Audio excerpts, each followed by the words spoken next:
have to worry about it. I mean, as you know, California already has drought water problems as it is. Well, that's because all the illegals are drinking the water up.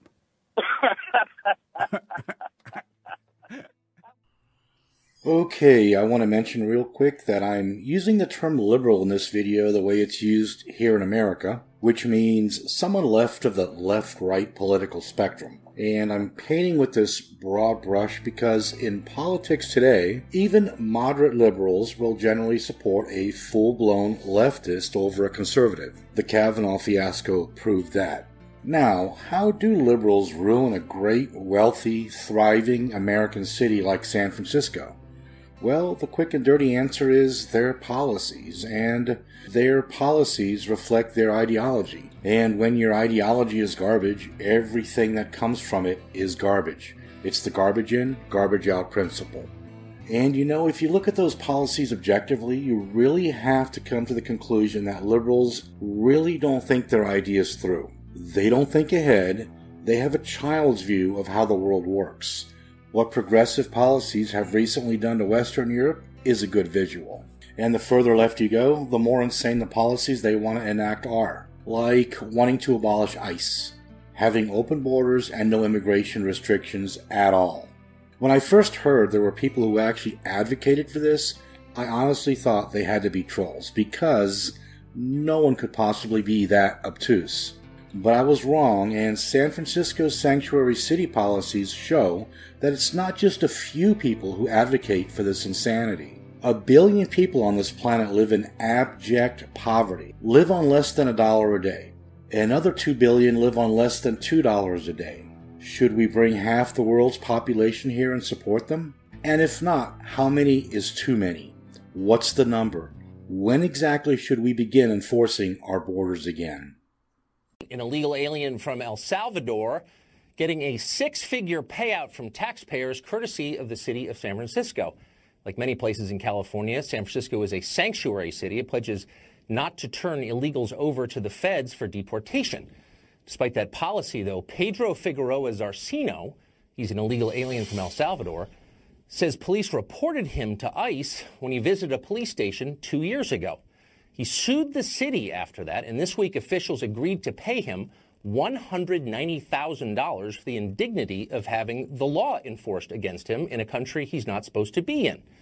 Now, due to detrimental left-wing economic policies like having an attitude towards spending, like a 1980s Valley girl at the mall with daddy's Amex card, San Francisco is billions of dollars in debt. So what does newly elected Mayor London Breed do about it? Well, she signs the largest budget ever, a record $11 billion budget, which includes a pay raise for all city workers, including, of course, herself. So now over 800 San Francisco city executives are making more than California's governor, who makes $200,000 a year. Mayor Breed makes $336,000 a year, which makes her the highest paid mayor in the U.S., and which is $70,000 more than what the Chief Justice of the United States Supreme Court makes. By the way, San Francisco is ranked the nation's most liberal city. In the nation's most conservative city, Mesa, Arizona, the mayor makes $74,000 a year. Some other exorbitant salaries in San Francisco include the Public Utilities Commission manager, who makes $359,000 a year, and the police chief makes $330,000 a year. And remember, liberals are the ones constantly complaining that corporations pay their executives too much. As if that's any of their business. Also, let's see. The fire chief also makes $333,000 a year. And San Francisco's retirement fund chief made $545,000 in pay last year. There are also 500 lower-level city workers that made over $200,000 in 2017 after premium pay incentives were added in. That's a total of 1,300 San Francisco city employees who made more than the governor of California did last year. Overall, the median pay for full-time city employees last year was $97,300. In all, San Francisco will spend $5 billion on employee salaries and benefits this fiscal year, which is about 45% of the total city budget. Liberals love being generous with other people's money. And that's why California has the highest state and local taxes in the nation. Utility prices are the highest in the nation. California also has the highest gasoline tax in the nation and the highest gas prices. And when moving to California, expect to pay $1,500 just to register your car. California also has the highest poverty rate in the nation, and over 1/3 of the nation's welfare recipients are in California, even though just 12% of the U.S. population is in California. California teachers are the highest paid in the nation, yet California schools ranks about the worst in the nation. California students rank 48th out of 50 in math and 49th in reading. Tough times in Stockton, California, with that city, the largest one ever to file for bankruptcy. And city officials are saying it was tough but necessary. Stockton is one of 3 cities now to declare bankruptcy in the state. According to Vice Mayor Kathy Miller, public safety employees were costing the city, on average, more than $150,000 each per year.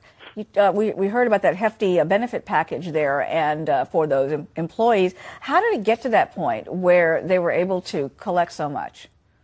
You know, it happened incrementally over about a 10-year period and during the 1990s. And Stockton's not alone in this. Cities all across our state especially really ramped up enhanced pensions and increased benefits. And one of the benefits that Stockton granted to its employees, which ended up really being the largest single problem that we have financially, is we granted free lifetime medical benefits to our retirees. Wow. You were a successful man in California. Were you driven out by taxes? Well, you could say I'm a political and economic refugee in Texas. I used to work in the aerospace industry before I was elected to the legislature in 2004.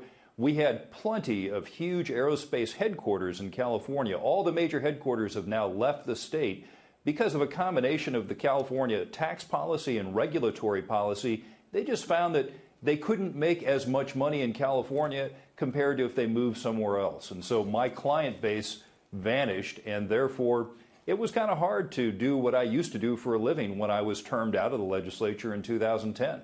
But the culture is really different in California to Texas. I mean, it's almost like day and night. It's like you're living in a different country.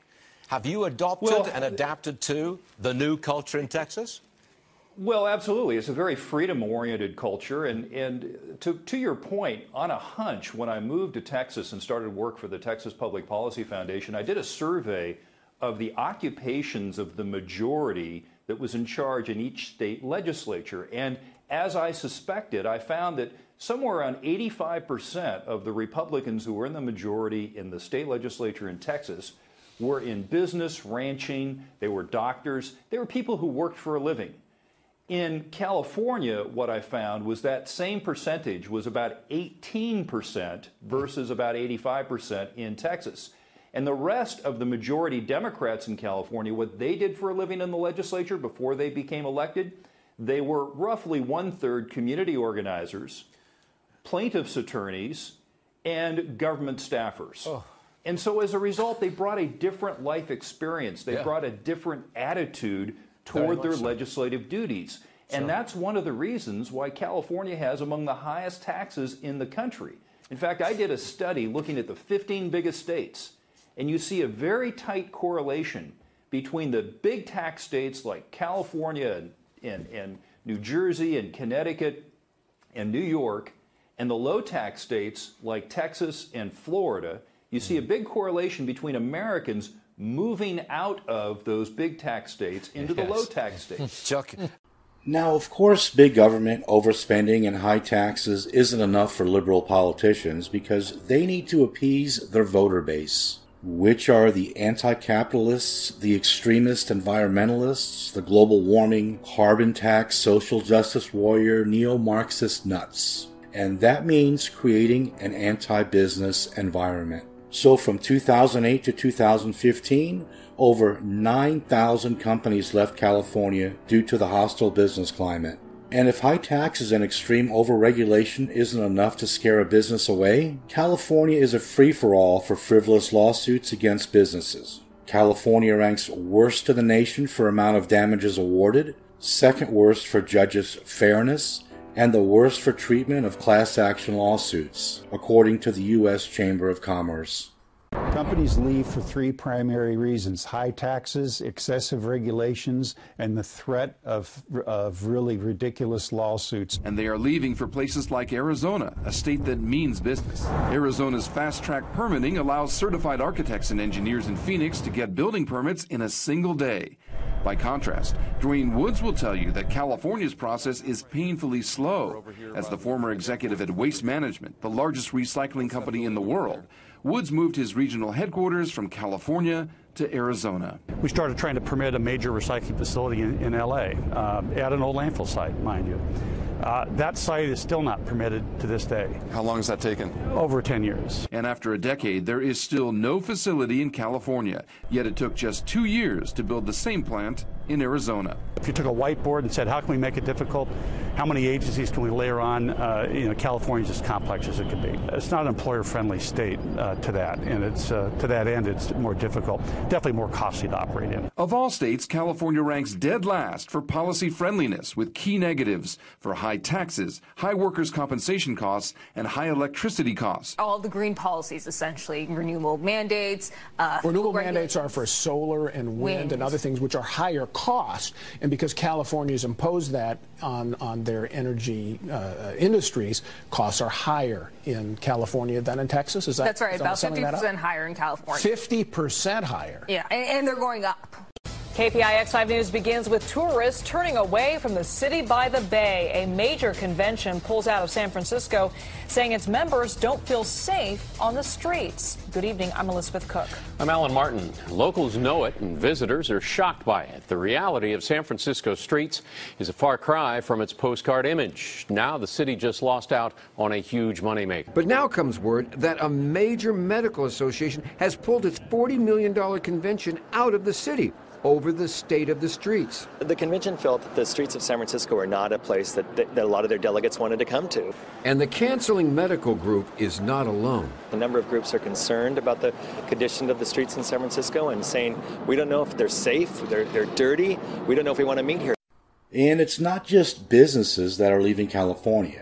Due to the high cost of living, high taxes, high crime, bad schools, and an endless flood of illegal immigrants, there's a mass exodus of the working and middle class. A new survey shows a significant number of Bay Area renters want out, and it's not just the cost of living that has them looking elsewhere. KPIX 5's Jackie Ward joins us now with the details. Jackie? Michelle, there have been reports in the past that have said millennials plan on leaving the Bay Area in the next few years for a variety of reasons. But according to ApartmentList.com, a site that helps renters find homes, 83% of people want to leave, and that number got our attention.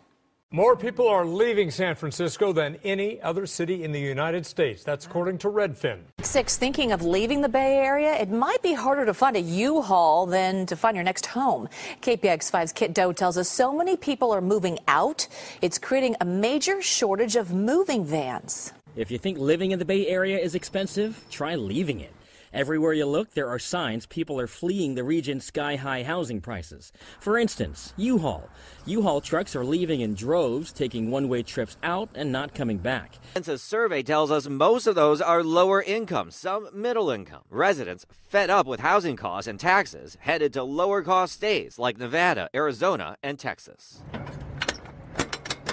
For Romero, it's either Arizona or Nevada, where she plans to buy a house. I would love to buy, but, you know, if I put myself to buy here, I could probably make it, but then, you know, I don't know if I'd be able to eat or throw myself a 50th birthday party. Michael Chen, 10 News. Gotta have that party. Experts say that loss of population could hurt because we lose the tax base and skilled workers. This one, a record number of Californians leaving the formerly Golden State. They're heading for Texas. How many people are we talking about? Well, overall, it's 250,000 have left between 2013 and 14. The first destination, though, for more than 33,000 of them is Texas. So, you know, that's a big deal because because basically California has a big welfare state, and they've just been making moves that are really hurting businesses there.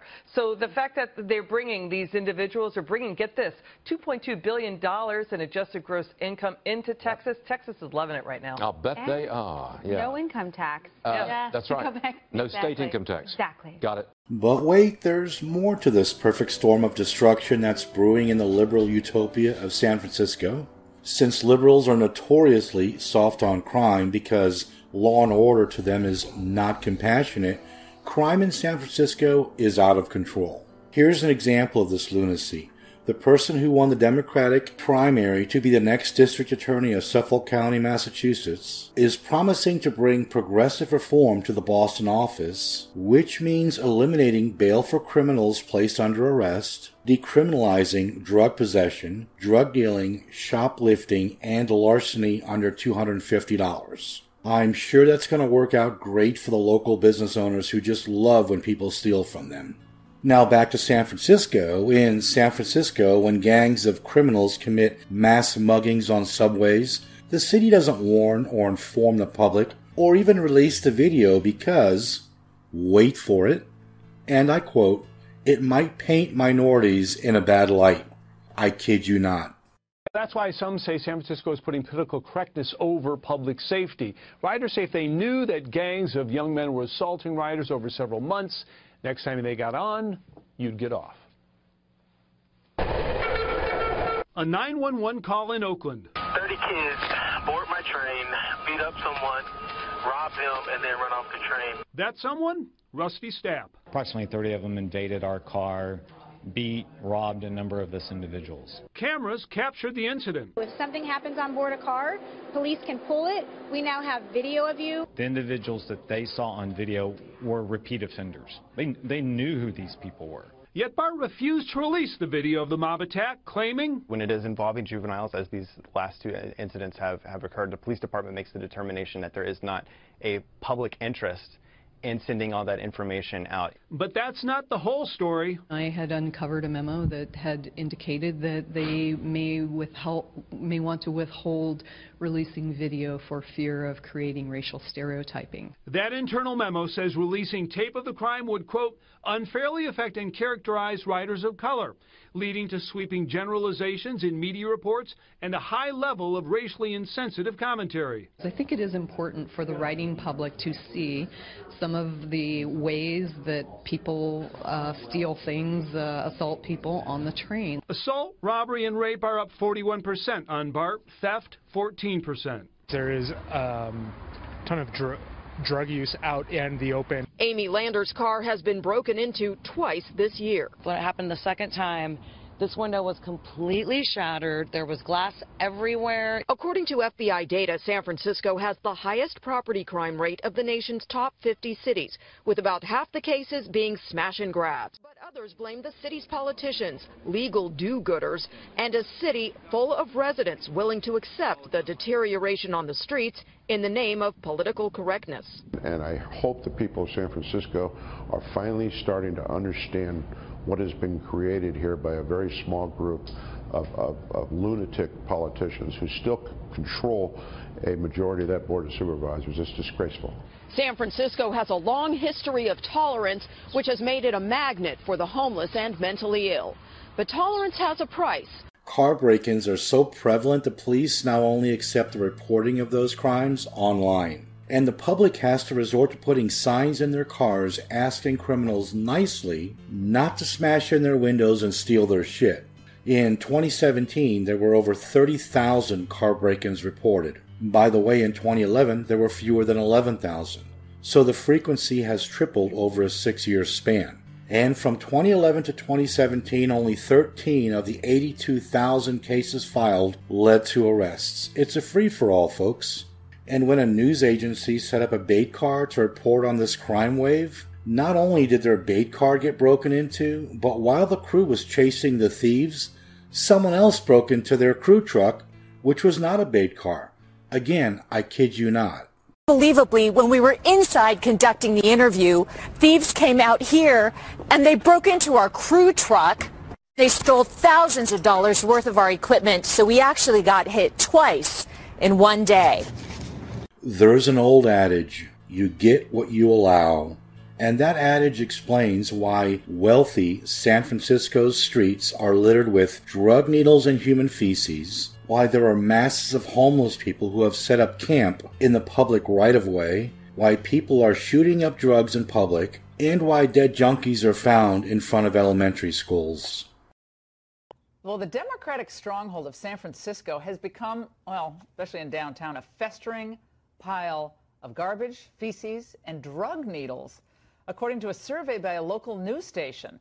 We aired a video last night that showed vagrants shooting up or lying passed out in their own vomit in the middle of a BART, a train station, right downtown outside the Civic Center, 2 blocks from Twitter headquarters. Local reporters have found needles and human feces on every single block in downtown San Francisco. Picking up needles in San Francisco has become a full-time job. In fact, the city is hiring. Every month, us and our partners at the city collect 275,000 syringes. But it's still not addressing the real issue, which is that people are living on the street, they're leaving their needles, and that they're defecating and urinating everywhere. In fact, yesterday, Tamara called 311 twice to report human feces in front of her business. Dr. Lee Riley is an infectious disease expert at UC Berkeley. The fecal matter could possibly get into air, and if you happen to inhale that, it can also go into your intestine, which can be deadly, especially for children. Dr. Riley has researched some of the dirtiest slums in the world, but believes contamination levels in parts of San Francisco may now be even worse. Much higher than what we see in places like Brazil or Kenya or India. And we've always had chronic homelessness, but never to this extent. And it's really, the bottom line is, it's with the liberal permissive policies that have encouraged more homeless to not only camp out in San Francisco, but be very aggressive in terms of their behavior without any repercussions. The reports are that not all the homeless do this, but a lot of them expose themselves and do things in public that are gross, and it's a public health issue, and tourists are assaulted by panhandlers, and the property crime is through the roof. All of that true?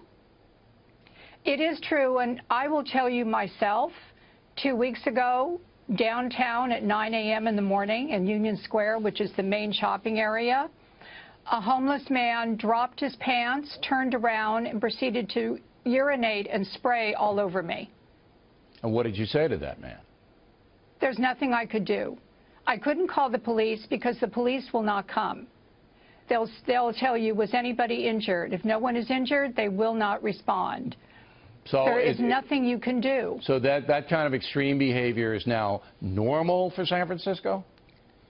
Well, it's pretty uncivilized, but is becoming the norm because the homeless now are more defiant because they realize that there are no repercussions for this. Right. Homelessness all over the headlines this week, and this evening we are going to answer a question that many of you have been asking for years now. If San Francisco spends nearly $250 million on the homeless every year, why are there still thousands of people living on the street? So San Francisco hasn't had a Republican elected office for multiple decades now. And so none of the problems that we could see in terms of the homeless here can be attributed to the Republicans at all in San Francisco, simply because we don't have a single Republican elected to office representing San Francisco. The homeless epidemic that we have right here is just getting worse. But I also am asking a more basic question about what the leaders of the city care about. If you walk to work and you see people degrading themselves, defecating on the street, shooting up, why wouldn't that horrify you to the point that you would drop what you're doing and fix it? And instead, they're lecturing the rest of us about how we're immoral because we don't want more illegal aliens in the state of California. It just seems like their priority is totally backward. They don't care about their own people. Why wouldn't you reach that conclusion? I mean, look, think about it in terms of your own children. If you said to your kids, like, you can't do that. You're just not, you know what, how about this? You're not allowed to shoot heroin on the street. I don't care. Maybe you go to someone else's county who will put up with this crap, but we're not putting up with it. Everyone here on Market Street, like, you're gone. That's really simple. Well, you would do that with your own children. Why aren't you doing it with your own people? Tucker's solution there sounds overly simplistic, but he actually hit the nail right on the head because the solutions to those problems are not complex. And I'm not just talking smack here because I do know a little something about this. And it boils down to, like I said, you get what you put up with. I've lived in St. Petersburg, Florida for 26 years. Actually, before I go any further, I want to interject and mention a couple of things I think might be important to know when comparing two very different cities and states. First, the cost of living in St. Pete is relatively low. The biggest factor that makes it lower than average in America is housing costs. The average price of a studio here is about $640 a month, although you can find one for $500. For a one-bedroom apartment, it's about $740, and for that same one-bedroom in San Francisco, it's $4,000 a month. I mention this because no, the cost of housing or living is not why there are so many homeless people in San Francisco. St. Pete has way more homeless per capita, and I just have to add, as where California has the highest state taxes in the nation, up to 13.5% of your income, Florida state taxes are 0. We don't have a state income tax. Second, the city budget of St. Petersburg averages $600 million a year. And although the population of St. Pete is just a third of San Francisco's population, when comparing our budget to the $11 billion San Francisco budget, it really shows the lunacy of liberal economics. Multiply our budget by 3 to normalize the population, and you get 1.8 billion, not 11 billion. Also, St. Petersburg isn't a smaller city per se. In square miles, it's 3 times the size of San Francisco, and of course the budget allocated to the homeless in my city is just a fraction of the $250 million San Francisco spends on their homeless each year. Which brings me to politics in St. Pete, which is much different than in San Francisco. Definitely much further to the right, but I think the best way to describe it is moderate, but with certain conservative principles and values assumed. For example, Florida is overwhelmingly pro-gun across party lines, and you can conceal carry a firearm in any city in Florida. And an example of our local political climate is, our current mayor is a Democrat. But he's not a leftist. And interestingly, when a Democrat runs for mayor here in St. Petersburg, it's not unusual for some prominent local Republicans to endorse him, and vice versa. Last year, in our last mayoral election, several Democratic city council members backed the Republican incumbent, as did former mayor David Fisher, a registered Democrat. Now, like I was saying, I've lived in St. Petersburg since the early 90s, and St. Pete has about the same amount of homeless as San Francisco, about 7,000. Also, I mentioned St. Petersburg has fewer people than San Francisco, so per capita, we have way more homeless people, but in 26 years, I don't ever remember seeing a drug needle on the street. There are no homeless people lying or camping out in the public right-of-way. There is no human feces on the street. And there's certainly no one shooting up or using any illicit drugs in public.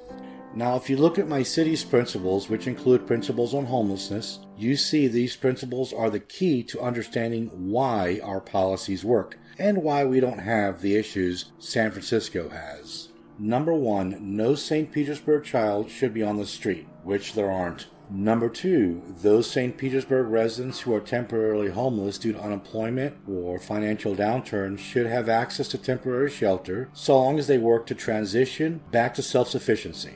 Number 3, those St. Petersburg residents whose homelessness results from alcohol or drug addiction should have access to treatment and shelter so long as they are willing to work to change their behavior and return to self-sufficiency. And we have plenty of those facilities as well. Number 4, those St. Petersburg residents whose homelessness results from mental illness should have access to treatment and shelter with an effort to make them as self-sufficient as possible. We have that as well. Number 5, while addressing the homeless status of St. Petersburg residents, our city should not become a community that attracts homeless individuals from outside the city. And this principle goes hand in hand with the next one, which is number 6, in St. Petersburg, homelessness shall not be an excuse for allowing public behavior harmful to our community.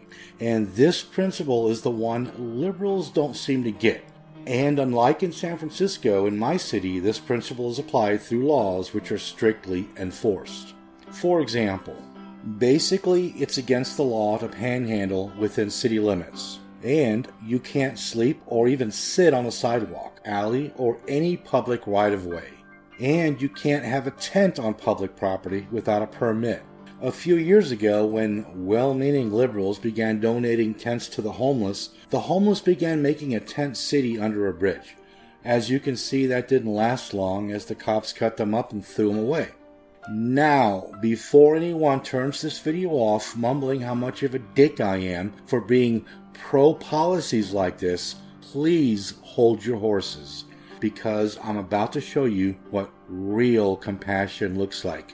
And it's not this. It's not what you see in San Francisco. First, you're not going to go hungry being homeless in my city. Just in the downtown area and within walking distance of each other, there are several places that serve free meals to the homeless, or even to people who aren't homeless, but just need a little help. There's a Salvation Army that serves breakfast, lunch, and dinner daily. There's the Pentecostal Mission that does dinner Monday through Saturday. There's also St. Vinny's that does breakfast, lunch, and dinner daily as well. And if you're wondering how I know all this, I used to volunteer at a homeless mission back in the day. Plus, I've talked to what seems like 100,000 homeless people in my years living and roaming around downtown St. Pete for the last quarter of a century. Okay, then there's Daystar, a Catholic charity that'll give you a couple of bags of groceries if you need it. I guess that counts. They also help in pretty much every other way. They have a sort of post office where you can get your mail sent to and pick it up if you don't have an address. They'll help you get an ID. They have clothes if you need clothes, bus passes, even help with past due utility bills. Hannah's Homeless does the same thing, but on a smaller scale. Same with the free clinic. And then there are all the churches that serve meals once or twice a week. The thing with those places is the meals are a real treat compared to the shelter meals. The Elevator Church serves a buffet-style breakfast on Saturday mornings. The homeless call it the Elevator Church because you have to take an elevator to get to the dining hall. The Unitarian Church has what I've heard is a great buffet-style dinner on Saturdays. And the Black Church is all the rage with their home-cooked, all-you-can-eat breakfast on Sunday mornings. And by the way, the homeless call it the Black Church because, you guessed it, it's a black church. Because of the congregation, of course, not the color of the building. Now, when it comes to homeless shelters, there are special places if you have an addiction problem. There are places just for women and children. And there are plenty of places for men as well. Okay, a few shelters that I can think of offhand is the Salvation Army, which will let you stay for a month without even having to look for a job or join their program.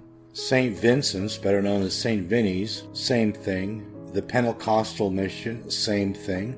Except no one ever stays there because they don't have TV and because they make you go to a 2.5-hour church service every night. The Sheriff's Department even has a shelter, and that's also the place the cops take you if you're homeless and busted sleeping on the sidewalk. Of course, you don't have to break the law to stay there. You can just show up on your own volition. It's a great opportunity for people to get control of their lives again. They will be able to come here and have a place to shower, to be clean, to have food 3 times a day, and a safe, most importantly, safe place to sleep. Though residents can enjoy flat-screen TVs, recreational yards, books, and board games, the primary objective is to connect guests with the resources they'll need to quit life on the streets and get back on their feet again. Everybody that comes in here will be assigned a case counselor, which is a good thing, and then they'll evaluate the individual's particular needs and do an assessment, make referrals if necessary to other service providers. We would help them get employment. We will have an employment provider on site here, screening individuals to be employed in the community. And of course, some folks might need alcohol or substance abuse rehabilitation, and we will work with them and service providers for that. And some folks have mental health issues, and we'll work with them on that. The facility opened with nearly 30 guests. After a week, the number expanded to 50. In time, officials will allow up to 250 residents to call Pinellas Safe Harbor home. There's one more shelter I want to mention, This one came into being because the Catholic Church owned 10 acres of undeveloped land in the middle of our county and developed it to house the homeless. 10 acres, by the way, is about 5 football fields side by side, and then 5 more football fields side by side above the first 5. It's a lot of space. Anyway, at first they used 250 or so tents to shelter people. Then they began building cottages for those who showed real enthusiasm to better themselves. And then they began building actual apartment buildings with regular apartments for those who found a job or who get a disability check or something and have outgrown the cottages. Last I checked, they had built over 200 of the apartments, which are fully furnished and rented for about $280 a month, including utilities. Now what's cool is a few years ago they began replacing the tents with container apartments. So now a homeless person starts off in a container, and then they have a goal to move into a cottage, and then another goal to move into an apartment. And then eventually, when they're ready, and there is no specified time limit, when ready, they can leave the compound completely and rejoin the rat race. And since you gotta be wondering what the hell a container apartment is... This is a look at Pinellas Hope's newest transitional housing, and wait until you see what it's made of. Fox 13's Anjali Davis explains how crews are turning old trash into treasured homes for the homeless. It's a common sight a stone's throw from Tampa's cruise ships. Discarded shipping containers piled high along Adamo Drive. But now one-trippers are finding a second life at Pinellas Hope. They're turning old containers into housing for the homeless. It is just a raw container from the port of Tampa. The homeless shelter run by Catholic Charities is buying up old containers and welding them into safe places for residents to stay. Each shipping container is converted into 3 individual homes. From start to finish, they break up the shell of the container into the temporary housing in a matter of 7 days. We cut all the doorways, cut the windows out for the air conditioners, weld it all up. Goes into our shop, and then we start framing, insulation, electrical. Right now, they have 5 containers divvied up into 15 individual rooms for residents. They're not wasting their money maybe in a motel, and it's just the next step up preparing them for their forever home. Each unit is outfitted with a small AC unit, LED lighting, and a lock on the door. Plus, Pinellas Hope says it's a much safer alternative to their tent city during storm season. The metal shelters could eventually replace the majority of their tents, and while it's certainly a no-frills stay, the tiny square space is an answered prayer at Pinellas Hope. The last thing about Pinellas Hope I want to add is, like most shelters in the St. Petersburg area, Pinellas Hope is not a chaotic, city-run flophouse for the homeless, like you might find in San Francisco or New York City. And that's because we understand the difference between a hand out and a hand up. Now, staying focused just on this specific shelter, the goal isn't only sheltering and feeding homeless people.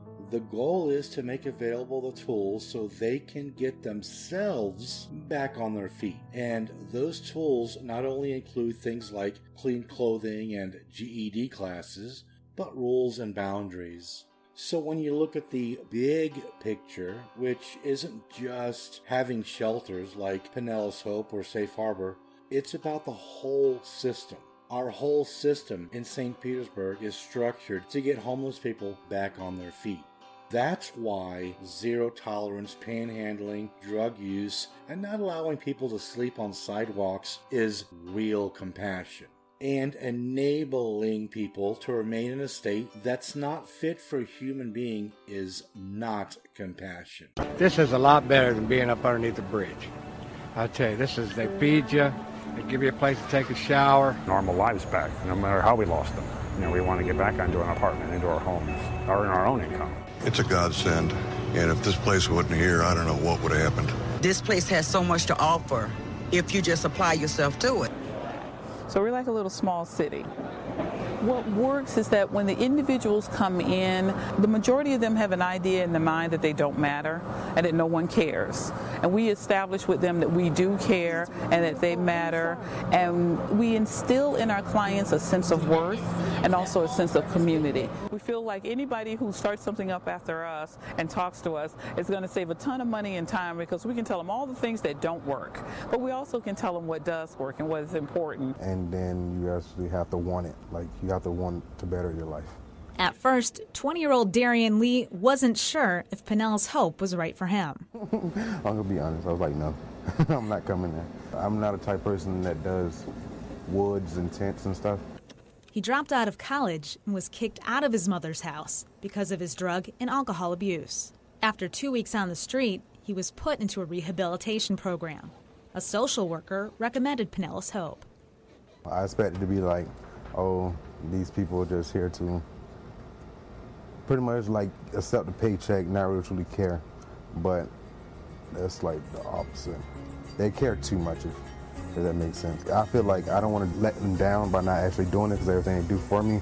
So it's like, I have no choice but to do it. There are good ideas and bad ideas, and ideas become ideologies and shape the culture of a civilization and the principles and policies of a society.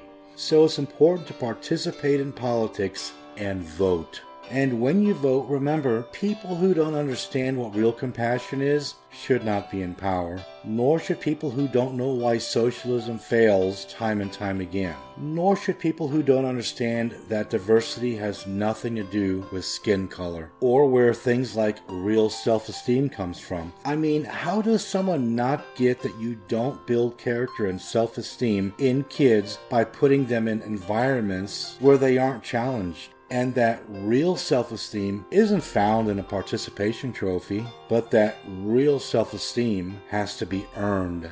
So what if a kid fails at something? They can learn to try harder, or they can find something they're good at. A kid who sucks at sports might have a gift for music. And by the way, that's what real diversity is.